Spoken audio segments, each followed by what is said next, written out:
Welcome into A to Z Sports Prime Time on a Wednesday night. Hope everybody's having a great evening thus far. Appreciate you guys popping in to spend some time with us. How long should a Titans rebuild take? I think this is the kind of discussion that many of us are going to have around the Tennessee Titans and going through some of the difficulties and the different kinds of hurdles that they have to overcome at this point. But how long should a rebuild take? How long does it actually take NFL teams who have experienced the kind of season that the Tennessee Titans are coming off of? How long does it take them if they do, in fact, get off the mat? How quick is the turnaround? What can we reasonably expect at this point? We're going to take a look at some teams that have done the quick turnaround thing and have tried to make it work, and some others who have tried to maintain competitiveness that have fallen off a bit of a cliff. We'll get into those things together. We'll talk about some of the NFL rule changes, including allowing players to wear the number 0 on their jerseys, which Titan would look best rocking the 0 as Agent 0 on Sundays this fall. And then, of course, Wednesdays, rising and falling. Whose stock rose, whose stock fell this week in sports. We'll get to all of that over the course of tonight's show. Before we get started, need you guys to share this show around on Facebook, YouTube, Twitter, and on Twitch. No matter how much smack you're talking about how long it takes me to get here, my goodness, you guys are entitled. Look at this. I just realized I don't even wait on my girlfriend as long as I do for Buck to start the show. Wow. If this starts before 9:20, I would be surprised. That's Eastern time, D-Good. Get off me. Stephen King says, Buck is vain and won't even come on unless he's perfect. Well, yeah, we have a certain standard to maintain. And you're right, I'm vain. And you're going to wait on my vanity until I'm ready to go. Speaking of timeline, says Black Sheep. My God, the drama. He has to look good for Bert. I'm just happy Robert has clothes on. So while we're getting ready, while we're getting up and running, since you guys have been waiting so damn long, let's go ahead and get this thing started. Welcome into A to Z Sports Prime Time in the or from the Superbook Sports Studios. I'm your host, Buck Rising, and I'm proud, as always, to be presented to you by the aforementioned Superbook Sports. Download the Superbook app today, and they'll match your first bet up to $1,000. Win or lose. Superbook.com for terms and conditions. They will get you right.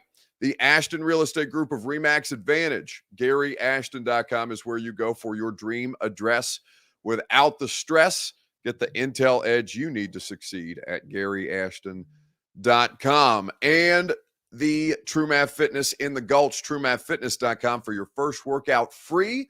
As a Middle Tennessee resident, get a new way to work out, a better way to work out at TrueMathFitness.com. So, rebuilding. Titans lost 7 straight games to end their season.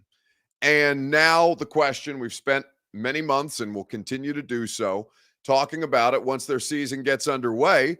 We've spent a lot of time talking about rebuild, retool, remodel. What is it? What are they doing? What should we call this current state of this Tennessee Titans team?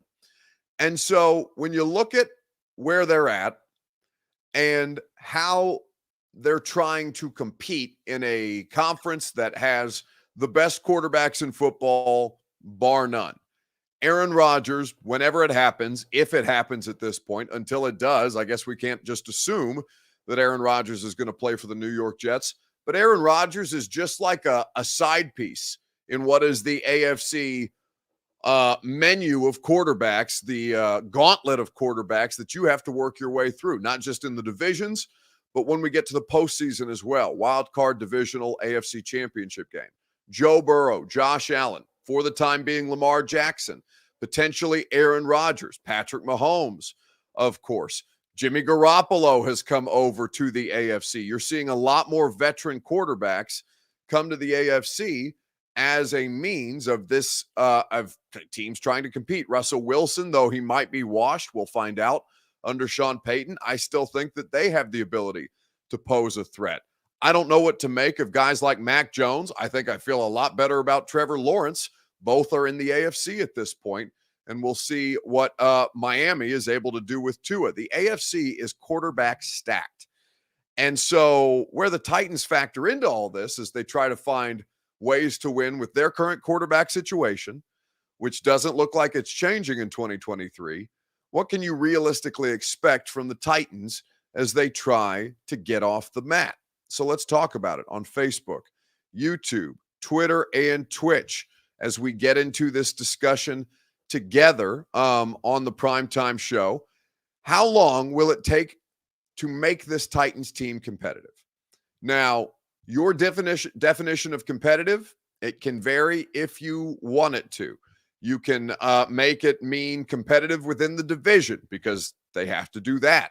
They're not at a point where they can just assume they're going to be probably the third betting favorite out of these four teams to win the division this year. I would imagine they're behind the Jags, certainly. And I would anticipate, even though the Colts don't have a quarterback, I'd bet you money they're behind the Colts again in the AFC South betting odds. But I think that when you look at this point at the Tennessee Titans and where they're at, how long will it take to make this Titans team competitive? Competitive for a Super Bowl, that can be your definition. Competitive for the division, that can mean it as well. I think if you make the playoffs, you are considered a Super Bowl contender. So division winner, I think, is a reasonable turnaround time. Matthew Stevens says 3 years. Stephen King says 2.5. Trust the tank. We'll talk about together right after I remind you that this is, of course, your Two Rivers Ford Take. And your Two Rivers Ford Take is brought to you by Two Rivers Ford. Go to Two Rivers Ford for all the best quality American-made Ford vehicles and the best value. Two Rivers Ford has fantastic prices. They always sell their non-specialty new vehicles below MSRP. They have award-winning customer service and the best vehicles in the business. Two Rivers Ford in Mount Juliet, 40 years of Two Rivers Ford, and Two Rivers Ford online at tworiversford.com if you would like to order your vehicle online the way that I did from Two Rivers Ford.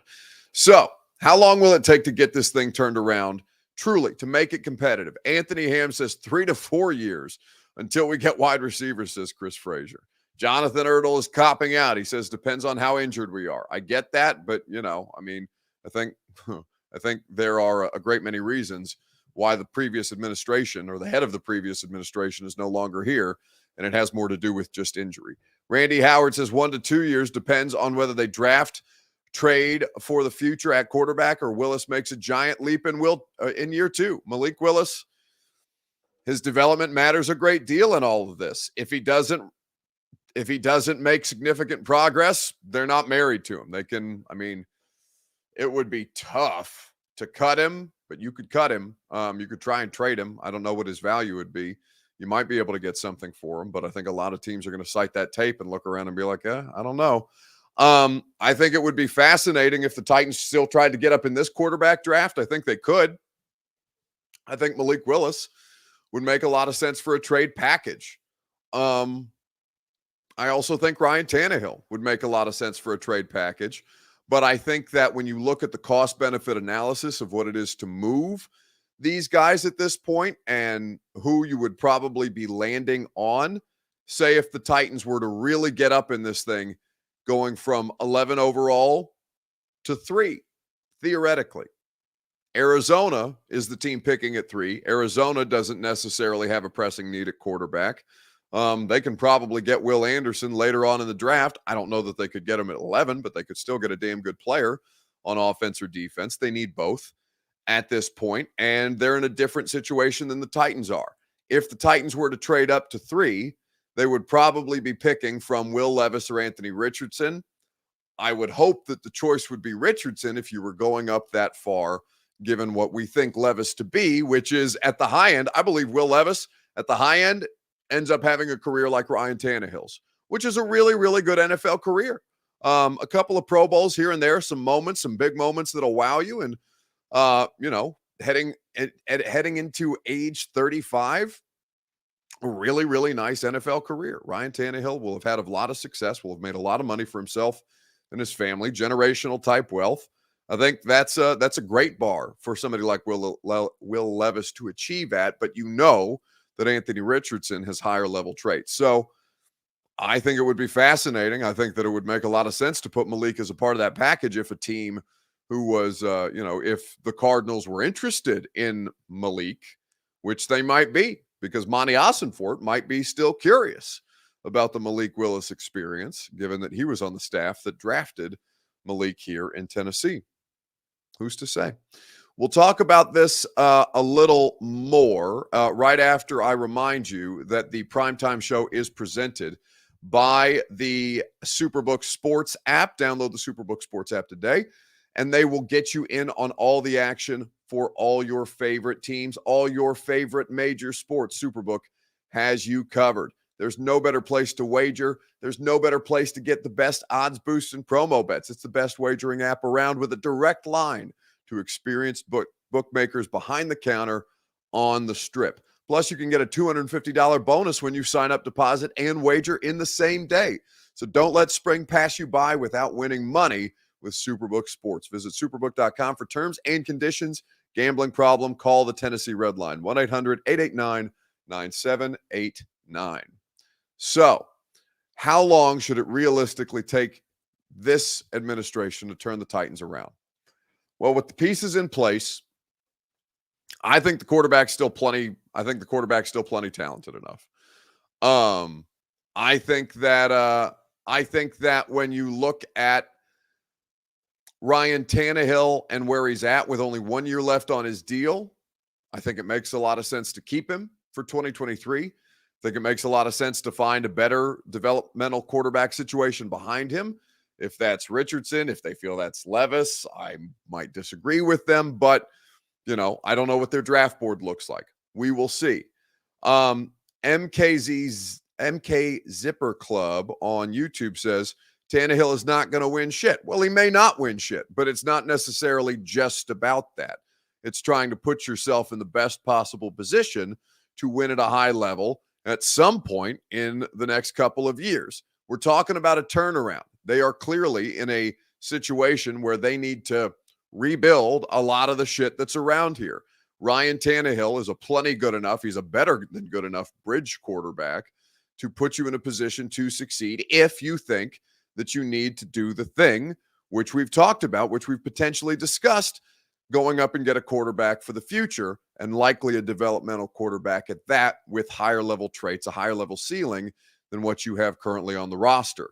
If you can get that in place, you can make a decision on Ryan Tannehill that's easier. You'll have a year to figure it out with Tannehill under contract. You'll have a year to let the young quarterback develop and try and do better with whomever that is than you did with Malik Willis. All of this is a hypothetical, of course.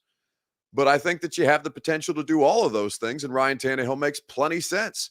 Now, you can say that he just isn't the guy or whatever kind of lame generic bullshit that people want to throw out there about quarterbacks who aren't Patrick Mahomes. Listen, there's probably two elite quarterbacks in the NFL this year. I would say Patrick Mahomes is an elite level player. I would probably put Joe Burrow in that same category.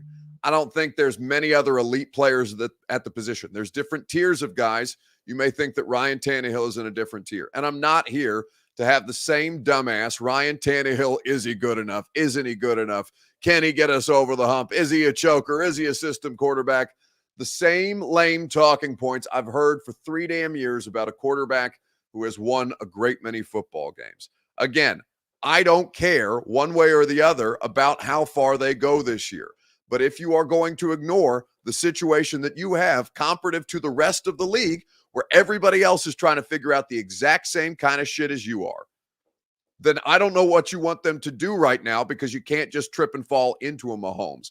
If Bryce Young ends up being half the player that Joe Burrow is, then whomever drafts him, Houston, Carolina, or otherwise, will have found a generational talent. Those dudes don't exist very much. Lamar would be a step up from Ryan Tannehill. Of course, we're talking about higher level traits with a better ability to make plays in different ways than Ryan Tannehill does. I would take Josh Allen over Ryan Tannehill. Again, there's only so many of those dudes, and everybody else is trying to figure out how to win. This is the game of the NFL. You have the situation, you have the cards that you're dealt, and you have to figure out your way around it. You can trip and fall into the generational type guy, and I'm inclined to agree with you. Wouldn't that be swell, before I say a bad word? But in the absence of that, and no guaranteed commodities, you have no idea that CJ Stroud is going to be quote unquote that guy. You have no idea if Bryce Young, you remember how we thought Tua was going to be the second coming of football Jesus Christ. And then all of a sudden, Justin Herbert is a far better player at the position. And he's been surpassed by a lot of different players, and he can work well within a system if he has proper surroundings. You don't always get the proper surroundings, but you know what helps? He's cheap. So they can figure it out. Now, you don't have a chief quarterback, but you can find one in this year's draft. And if he's not ready to play, like you know damn sure he isn't, and you're Mike Vrabel and you're not going to actively tank a season, then Ryan Tannehill is the player who makes the most sense. Like, it's not that hard to figure out. And it's just such a base level, lowest common denominator, lazy ass argument that I'm tired of having. But if you guys want to keep fighting about it, we can. Because turns out Jimmy Garoppolo, Ryan Tannehill, Derek Carr, hell, Josh Allen has higher level traits, but he still has a problem in the playoffs that Buffalo's talking about, and you're not, just because you turn on Red Zone and you see a quarterback whipping a 70-yard pass down the field. I get it. You want the big flashy fireworks things. And you know who didn't win the Super Bowl? You know who hasn't won the Super Bowl? You know who's talking about the fact that they just paid him a lot of money and he's maybe not quite ready to compete at the level that he needs to be? Buffalo. Holy hell. It's just such a tired argument. So let's close the case on that, and let's continue to have conversations that are realistic, grounded in reality, and don't have you fantasizing about quarterbacks that you're probably not going to get. So at this point, I think that the thing that makes the most sense, Lamar Jackson, if they can legitimately make a play for him, Lamar Jackson is the best possible option of any quarterback options that are out there right now. That is also a significantly lesser percentage chance of happening, and specifically that this team would be involved in, given Tannehill's presence on the roster. Again, I'm not saying don't trade for Lamar Jackson because Ryan Tannehill's there. I'm not saying that at all. You can clear the money needed for Lamar by cutting Ryan Tannehill. It's as simple as that. I still think that that's the best option for this football team if they're really trying to find a solution, a franchise quarterback solution. Now, in the absence of that, because they can make a play for it, they can miss out. We'll see what happens after the draft, probably in all likelihood. But if they're going to make a different kind of a play, the rebuild very much depends on that. I think they can flip this thing in this offseason and the next. I truly do. I think that it's going to take, a little more than a full calendar year for them to turn this thing around and to get it back to a place where we think it's competing with the likes of Buffalo, Kansas City, Cincinnati now, who's entered the conversation, and getting back to a place where it seems like they've been overtaken by a team like Miami, right? Potentially the Jets. We'll see what happens this year in the AFC. It's a very complicated conference. But I think that if it takes them this season of messing around, winning 7 to 8 games, looking good enough to cause problems, but not good enough to win at a high level, and then by the time we get to next offseason and they're ready to compete at a higher level, I think that's the trajectory that's fair to expect. I think they can flip this thing around in a calendar year at this point. But, they have to hit on their draft picks. It's possible. They can do it. That should be the expectation, because you fired a general manager, and if you're telling me, if you're Amy Adams Strunk, that you're holding your club to a higher standard and that 6 consecutive winning seasons prior to that point in an AFC championship game appearance were not enough, okay, then a calendar year is what they should realistically be able to do this in if you've hired the right people and if you've put the right people in place. We'll find out. Let's move on to something less serious and I think a bit more not a bit more interesting, but a bit more annoying than even the Ryan Tannehill conversation. The NFL has officially allowed players to wear the number 0 this year in the league. Now, we know that they allowed more, I don't want to call them unconventional, but they went more collegiate with it, right? You got inside linebackers wearing 18. You got tight ends wearing 7. You've got all different kinds of things that they've allowed, and now they've allowed zeros on the field. So with this, I think that inevitably somebody on the Titans roster is going to come out as agent zero. There's already been 3 or 4 different players who declared that they're going to change their numbers to zero and become agent zero. Micah Parsons among them on your graphic. So who on the current Titans roster would look best in the number 0? We'll talk about it together. Kenny Burrows style, right? We'll talk about it together. Double zeros, though. I don't know if double zeros are allowed. I think at least 0 is allowed at this point. I'm not sure about the double zeros specifically. Either way, the Primetime Show is made possible by the Ashton Real Estate Group of RE/MAX Advantage. GaryAshton.com is where you go for your dream address without the stress. Get the intel edge you need to succeed with the official real estate agent of the Nashville Predators and the Primetime Show. GaryAshton.com will help you sell your home without any stagings or showings, help you find your next one while you sell your current home in this red-hot Nashville real estate market, help you win the buyer battle and cash in on your home equity now. The team that your favorite teams trust is the Gary Ashton Group of RE/MAX Advantage at GaryAshton.com. So, looking at the circumstance for this new number change. Now, I hate it. I don't know why it bothers me as much as it does. I wish they would have just left them conventional. I wish that offensive linemen would have been, 70s through 50s. I wish that linebackers would have been 50s or, 50s through even 40s. I think that defensive back should have been relegated from 40s to 20s.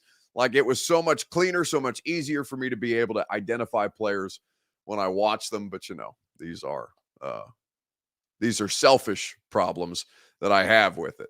Now, I think that I think it can potentially be agent zero a good look, and I think there's a couple of different players who might be interesting in that look. I did mean to play for you a video earlier about the rebuild that the Titans might engage in, and some words from Mike Vrabel at the NFL owners meetings about the situation that they're trying to manage as they roster churn with important pieces still in place. So we'll get back to the agent zero thing here in just a second. But first, here's Titans head coach Mike Vrabel.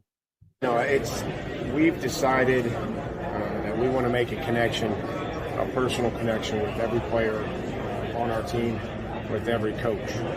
And some of those connections and those relationships are stronger than others. I've always said that. And we want to get to know them. We want to be able to help them on the field. That's our first job, and off the field as well with anything that they have, with what we have. We're together a lot. And so that personal connection, that means something. But there is a business side, and there is a professional side that we all have to work through. All these players that I would say that have been here for 5 years since I've been here really have meant a lot to our program, to our team, to our organization, to our fans, to our coaching staff. So we'll continue to work through all those professional conversations the best that we can as we continue to build, a football team that we feel like can win a championship. So does that mean you have to kind of go into damage control mode with? I don't know what damage control is. I mean, this is just having conversations throughout the roster with players. You know what I mean? The contracts are up, or they have years remaining on their contract, or players that are in restricted free agents. I mean, you're always trying to have honest conversations with them and understand that there is a business side of this, and trying to do what's best for the team. That's Mike Vrabel at the owners' meetings. That video courtesy of Teron Davenport at ESPN. Okay, so agent zero. Who should be agent zero for the Tennessee Titans at this point? I think that the look could be pretty good for a lot of different players. I think that Chig would be an interesting look, especially with the visor. I know Derrick Henry in 22 is iconic. Having played or having been number 2 in college, now 22 in the pros. I think Derrick had a 2 jersey in the preseason his rookie year which I really, really liked. I wish they would let him go. I mean, I guess he could go back to that, but he's been 22 at this point for so many different records that he's broken that, I think that would be unfortunate if he decided to pivot now. But I think Derek in the visor as Agent Zero would be a different kind of nasty. I also like it for defensive ends. I think Arden Key would be interesting as an Agent Zero. Harold Landry is 58. I kind of like, but I think you could get creative with it. Mostly though, I want T.R. Tart to switch his number to 0. I think that would make me happy.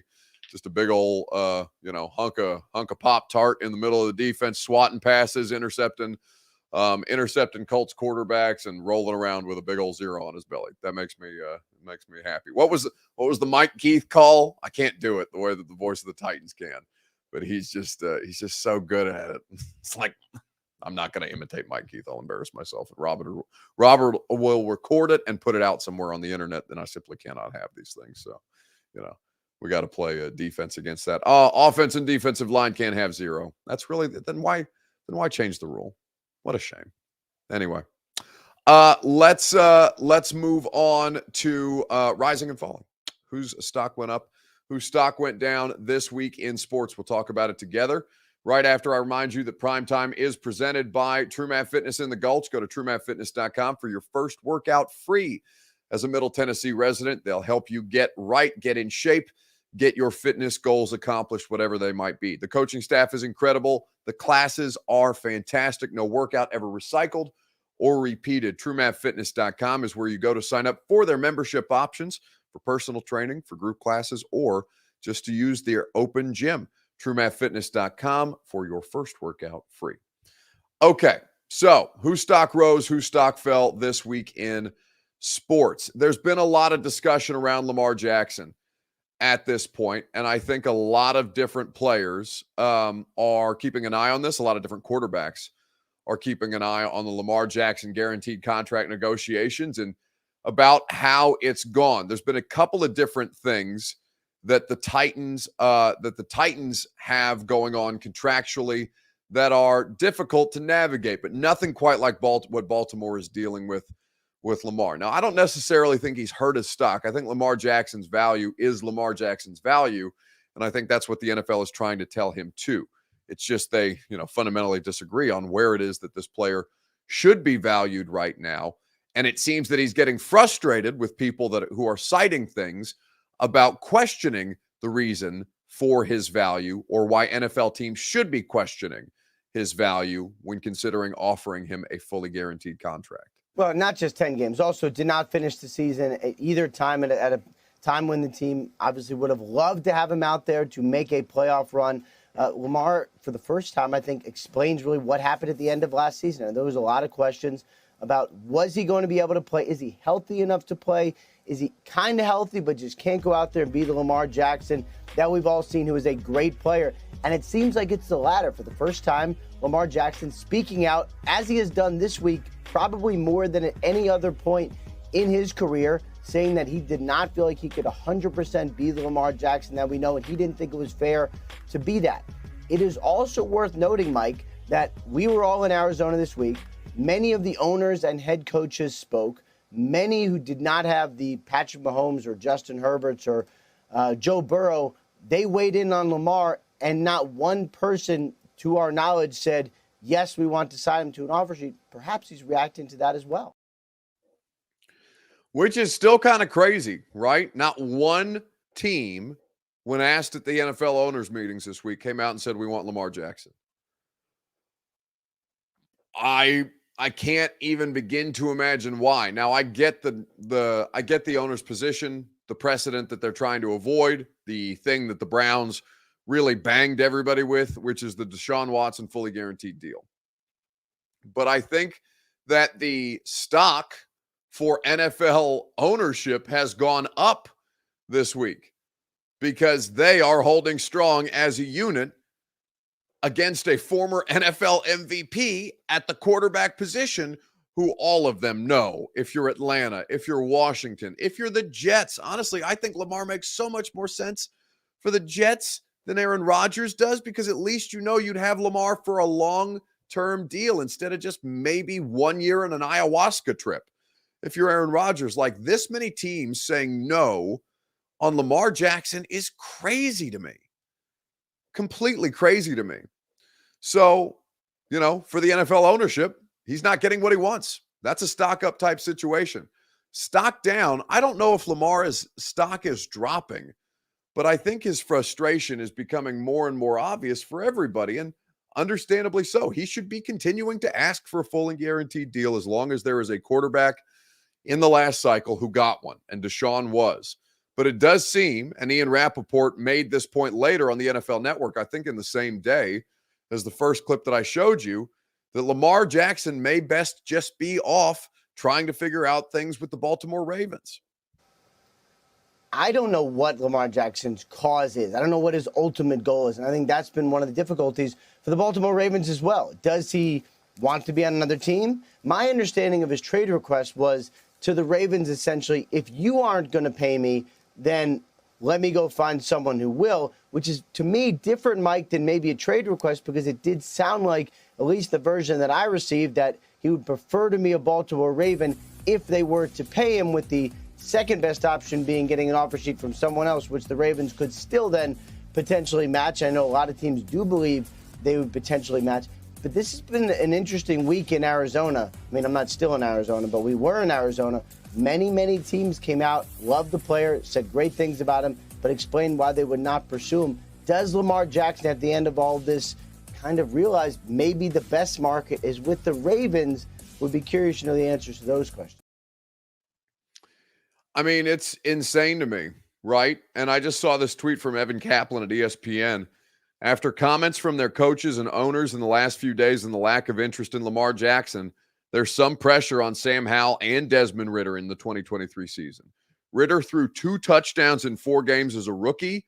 Howell has thrown 19 passes in the NFL. It's crazy to think about, man. I mean, again, last year was not a good quarterback class. We all acknowledge that. You saw that reflected in where teams picked up the quarterbacks, right? Ridder was a 2nd rounder. I think was Howell a 5th rounder? A 4th round pick by the Washington Commanders. And then you had Matt Corral, I believe, going in the 4th or 5th round as well. Either way, I think it's crazy, but this is the situation where teams find themselves in and where Lamar Jackson finds himself. So I think for the purposes of Lamar Jackson's contract hopes, I think that's a stock down situation type deal. Howell was a 5th round pick. That's crazy. Washington is riding with Sam Howell, a former 5th round pick, over Lamar Jackson. I mean, Sam Howell and isn't Jacoby Brissett, Jake Brisket? That's their Taylor Heineke option. Oof. Man, somebody's got to make this make sense to me. Either way. Radio show. Tomorrow is going to be a lot of fun. We'll obviously have a lot to say about the quarterback situations that are ongoing in the league. We're going to get into a discussion about a couple of different teams who have put together rebuild type situations in the league, kind of have a more detailed conversation about this on Friday.